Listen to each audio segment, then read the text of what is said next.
If you like the content on this channel, please consider subscribing and becoming a member today.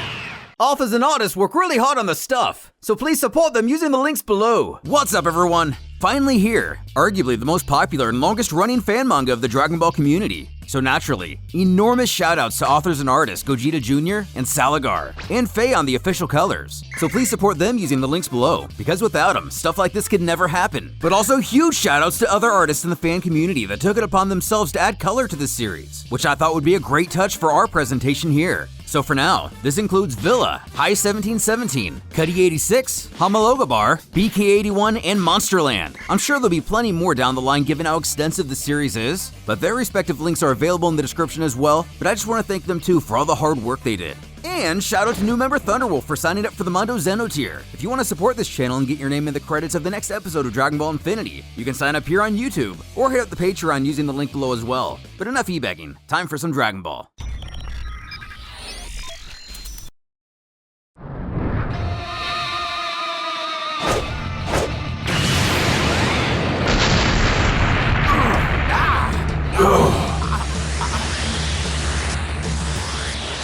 In a strange turn of events, we find Veguito battling Broly, but at the same time, Vegeta and Goku witness the fight firsthand.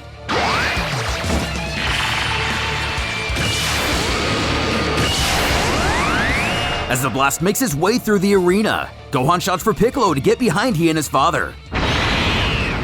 Damn!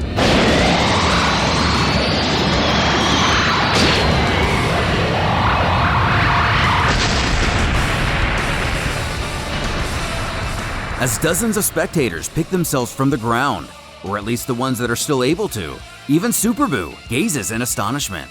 But how could such a scenario be, you may wonder? In order to explain, we'll have to look back in time. Peering through the endlessness of outer space, we come across a unique ship. Parallel universe number 5,098,487,923,674. We have arrived. Deploying scanners. A race of bird-like aliens detect something particular on the Earth, and jumping from universe to universe, they're quite familiar with our blue little planet. However, one does note, this iteration seems different from the previous ones, resolving to land below, requesting his comrade get the shuttle prepared, questioning if the Namekians are ready to go. Moments later, Popo wonders how a ship is able to land here, as any man-made machine should be repelled from the lookout by default. But Piccolo reassures him it's okay, as he senses Namekians on board, who are always welcome here. Though Dende's worries remain, not recognizing the ship as one of his peoples. Greeting the heroes of Earth, Piccolo first and foremost wants to know who these individuals are. Bluntly, one mentions they are Namekians of another universe, venturing into this realm with the help of the Vargas technology, referring to the race of the Traveler to his side. We learn there isn't just one universe, but many, each of them following its own path.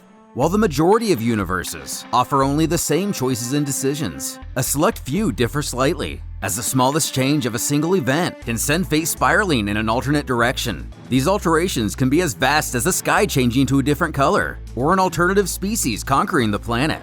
Another being in one of the countless universes, and only one, the Vargas discovered how to jump realms out of sheer luck and chance. However, the Kais decided no one should have this kind of power, but permitted one special event to take place in celebration of the mortal's milestone, soon making friends with the Namekian people in order to design an enormous tournament between the great fighters of all the multiverse, the winner claiming 3 wishes from the Dragon of Namek, and the Dragon of other universes will be used to resurrect anyone who should fall in battle. Aside from the prize itself, needless to say, warriors tend to appreciate a challenge like this, advocating what a unique opportunity it would be with no risk. But ultimately, the choice is theirs if they should enter or not. While Piccolo has his reservations and suspicions, he knows there'll be no talking Goku out of such an occasion. And optimistically, one of the visitors offers to alert the fighters of Earth. And less than an hour later, they all find themselves at the lookout. Indeed excited for himself, Goku's first instinct is that Oob will finally get a real test for his power, with nothing to hold him back. Much like Piccolo, Vegeta also retains some heavy distrust, but refuses to let Goku attend without him. Making our way to Goten and Trunks, the pair have a question, asking if they'll be able to fight as a team, but are sternly told that will not be an option. The bouts are to be one-on-one. You lose if you're unable to fight for 30 seconds or give up. and weapons are allowed. Each participant must enter the ring alone, with no exterior aid. But seeing a way around these rules, the boys are just fine with this, figuring they can just register as Gotenks and tag along as spectators by themselves, telling the visitors the fighter is among them already, but simply can't be seen yet, which the aliens see no issue with. In fact, one fighter registered their child who isn't even born yet, so this Gotenks fellow can be created seconds before the battle for all they care, prompting Piccolo and Gohan to follow as only spectators as well. Going on, one of the Namekians mentions the gang is the 18th group to enter, which will act as their universe number for convenience, requesting all who wish to take part or simply watch from afar, enter the shuttle now. Without wasting a moment, Vegeta scurries off, followed by the others only seconds later, while those who decide to stay on Earth worry for the Z-Fighter's safety. The same Namekian reminds that there is nothing bad that will happen that can't be fixed by the Dragon Balls, and besides, there's no reason for anything bad to happen anyway. On the ship, the aliens get ready to take off. The shuttle is back! Open the airlock! Boarding the mothership, Oob and Pan marvel at the technology and vast size, while Goku questions how long this trip is expected to take. And since they'll be warping, it'll only be mere seconds, mentioning the tournament takes place in a universe completely void of life, so no harm will come to any bystanders. And with those words, the ship fades from this universe. Arriving on a barren, comatose world, housing an enormous stadium and several distinct spacecrafts, at least one of which we recognize. In the arena, the Vargas escort our heroes to where they'll be staying, alerting that they're surely going to run into warriors they believe they know, but assures they're not the same iteration that they've already met. Getting acquainted with their bench area, Piccolo and Gohan look around to get a glimpse of the other competitors, when something catches his eye that causes his blood to run cold, muttering out to the others, it's Cell, who also seems familiar with the Z-Fighters. Piccolo deducing the villain must have succeeded in killing them where he comes from, which is one theory, but Goku points out that Universe 16 appears to be their doppelgangers, and they're stationed right next to him. Trunks hopping the barrier to get a closer look at the other teams, stopping dead in his tracks to find his father. Behind him is Nappa, Goku, likely called Kakarot, and Raditz. From another group, Frieza. Trunks pointing out, it seems that a lot of monsters their fathers fought in the past are here, even Majin Buu, causing the boys to reminisce about their battle with him. Something clearly catching Vegeta's attention. His daughter questions what's wrong, but he claims it to be nothing. It becomes apparent he spotted a group of primal-looking Saiyans from Universe 10, their leader resembling Vegeta himself.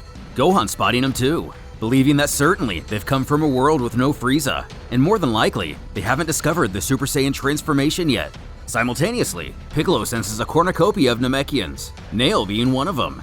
But the boys, with their heads in the clouds, want to talk to the Primal Saiyans. Trunks thinking his grandfather must be among them, choosing to go find out.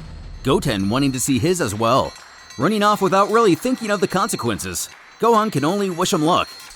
Away, Frieza and Cold brood over having to face those flea-infested monkeys and the Saiyans once more. Cold pointing out, it seems he and his sons must be missing from several realms, vowing to eliminate every last one of these pieces of scum around them.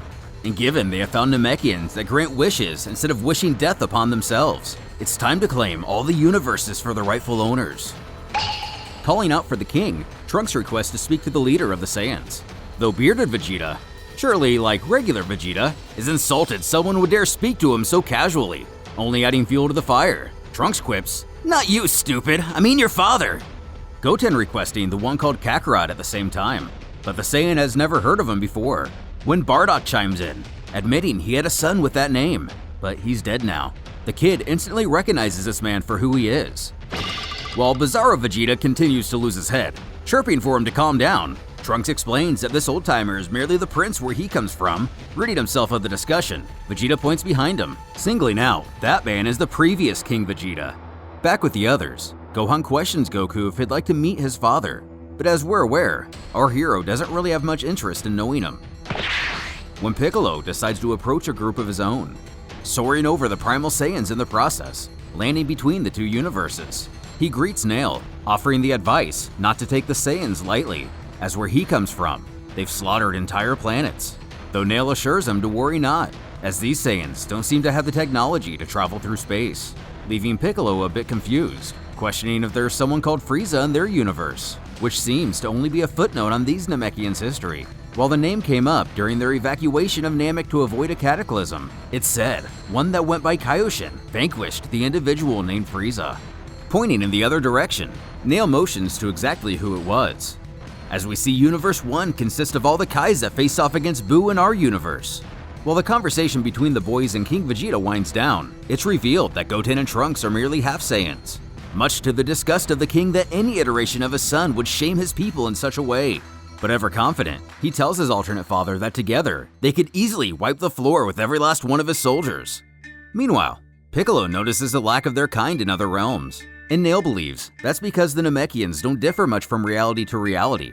But in Universe 7, there does seem to be a vast variation.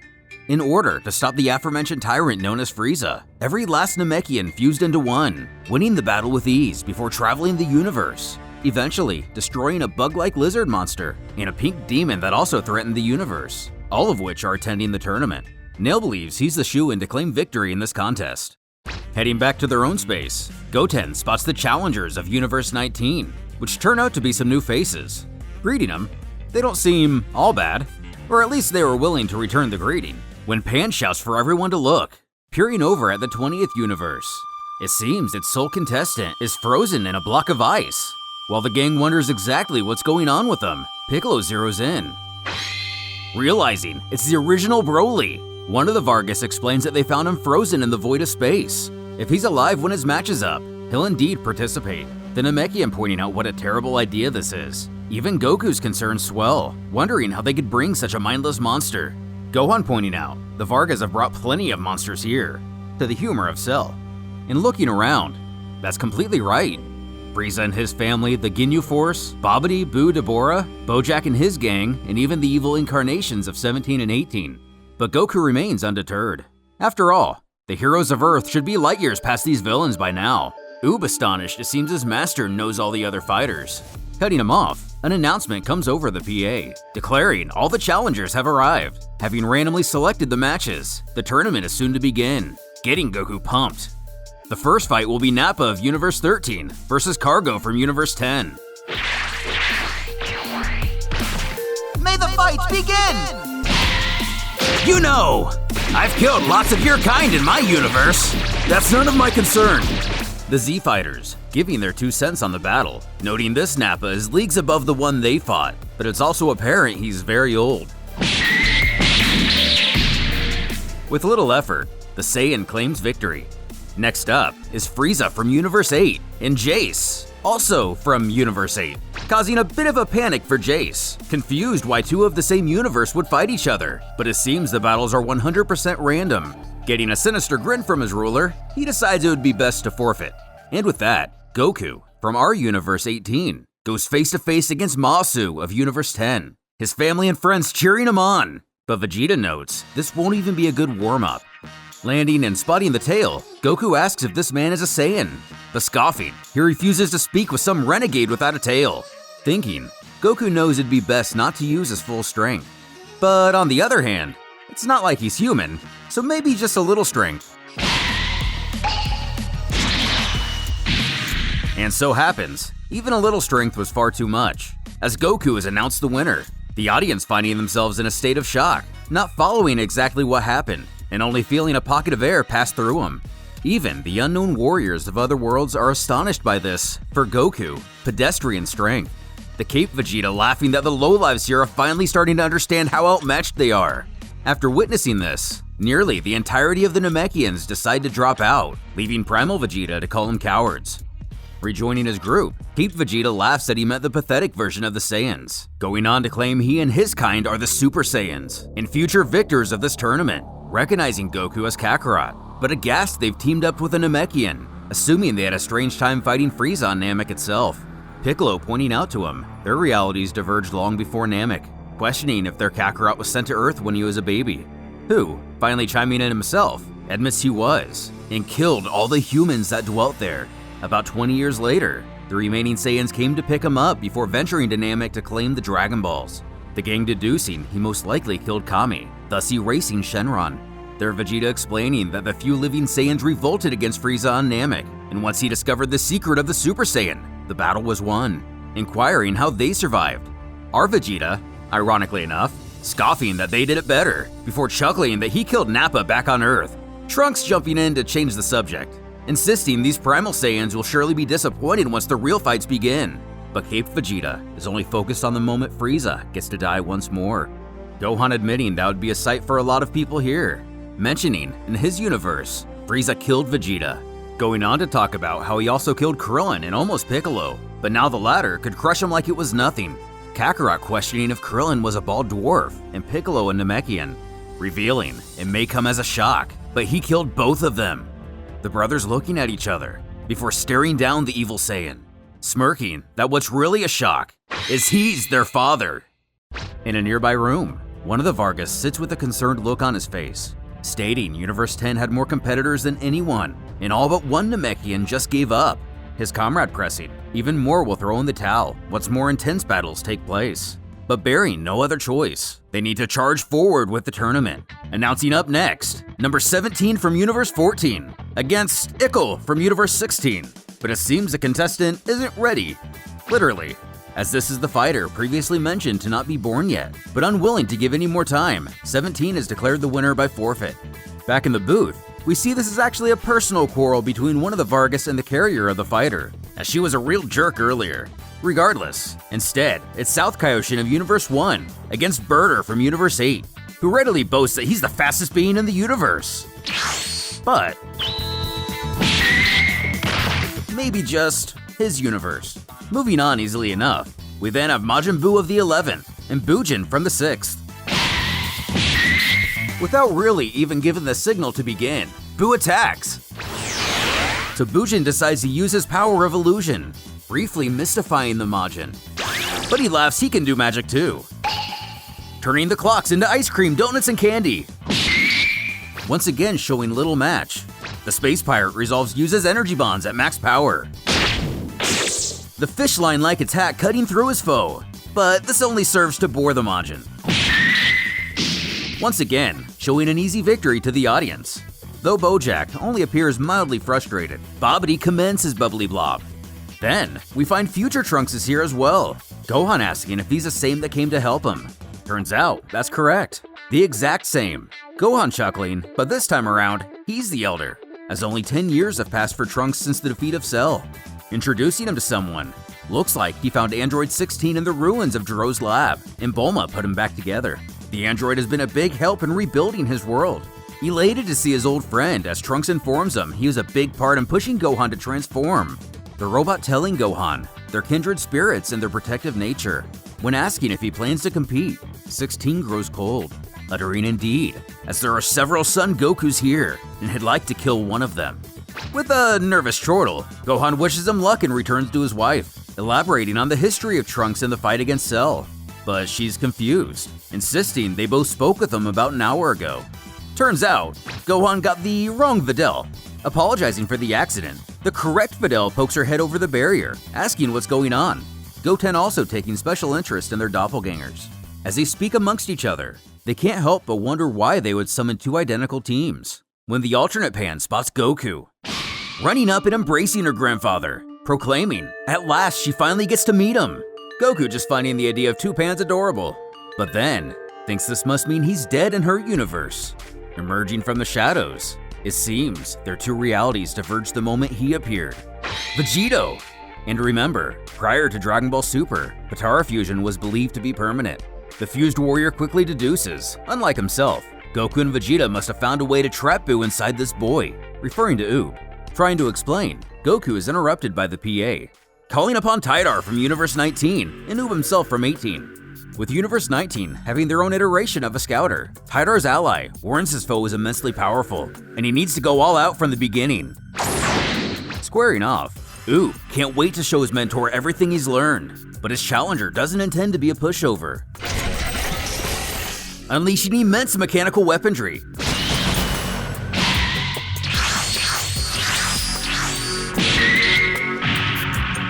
Naturally, even Goku as a child could handle conventional artillery, but Oob does notice his armor seemed insanely heavy. Seeing the projectiles are in fact homing missiles, he effortlessly does away with them. The only danger would be the chemicals the blast seemed to have released. slicing the tiny plane the two stand on. The stranger appears rather sure of himself. Oob, on the other hand, explaining his blade uses nanotechnology to allow it to cut through anything. Oob decides not to take any chances,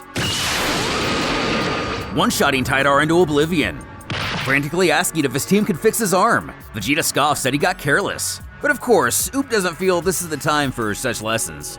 And with no sensu beans, unfortunately, we won't get to see if that would help. Pan suggests he request aid from a Namekian, while a member of Tidar's team angrily tries to seek revenge. Trunks reminding him everyone will be wished back in the end.